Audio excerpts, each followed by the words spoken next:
आपण अनेकदा सांगितलं की आम्हाला कोणत्याही भाषेचा द्वेष नाहीये, कोणत्याही भाषेचा द्वेष नाही, पण आमच्यावर सक्ती करू नका. आता जे काय भारतीय जनता पक्षाचं चाललेलं आहे, एक तर भारतीय जनता पक्षाचं काय चाललेलं आहे, जसं समर्थ रामदास म्हणाले होते की मराठा ते तुका मिळवावा, महाराष्ट्र धर्म वाढवावा, तसं आता भाजपवाले म्हणतात भ्रष्टाचारी ते तुका मिळवावा, भाजपा पक्ष वाढवावा. आता सहज गंमत सुचलं म्हणून सांगतोय की एका बापाने मुलाला विचारला, तू काय करायचंय, काय तुला काय ठरवलंयस? तुला नाही, मी शिकणार, मोठा होणार आणि भाजपात जाऊन देशकार्य करणार.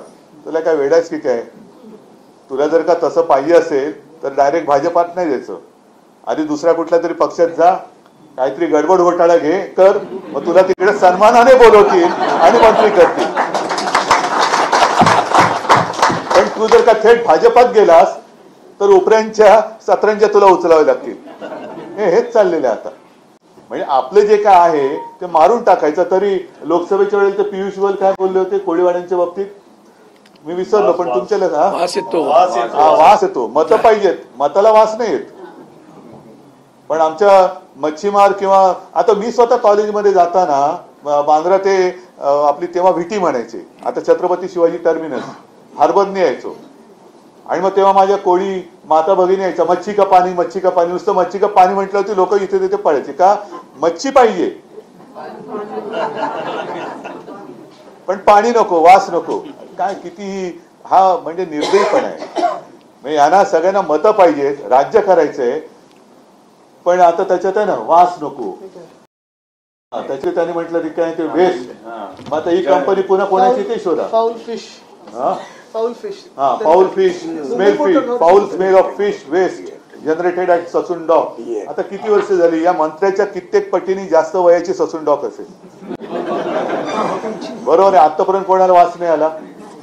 आणि कोळी लोकांचं मला एक कळतं की अडचण काय आहे की तुमच्याकडे कोणताही सातबाराचा उतारा नाही. तुमची शेती जर का आपण असं म्हटलं मत्स्य शेती, तर समुद्रात जाऊन तुम्ही जीव धोक्यात घालून मासेमारी करतात. कारण मला आठवत आहे, मी मुख्यमंत्री असताना निसर्ग वादळ आलं, त्योक्ते वादळ आलं आणि अक्षरशः काही वेळेला घाम फुटायचा. कारण मी कलेक्टरना जेव्हा चौकशी करायचो ते म्हणाले, साहेब अजून एवढे म्हणजे एकूण एवढे मच्छीमार समुद्रात गेलेले, एवढे परत आलेत, अजून एवढे बाकी आहेत, अजून त्यांना संपर्क होत नाही.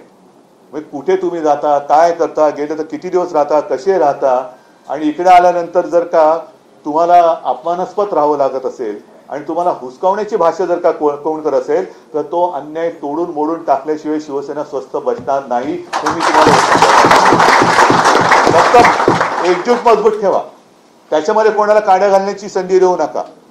आपलं जे काय आहे ना मच्छी का पाणी आणि आपलं मराठी माणसाचं पाणी हे त्याला बरोबर पाजायचं.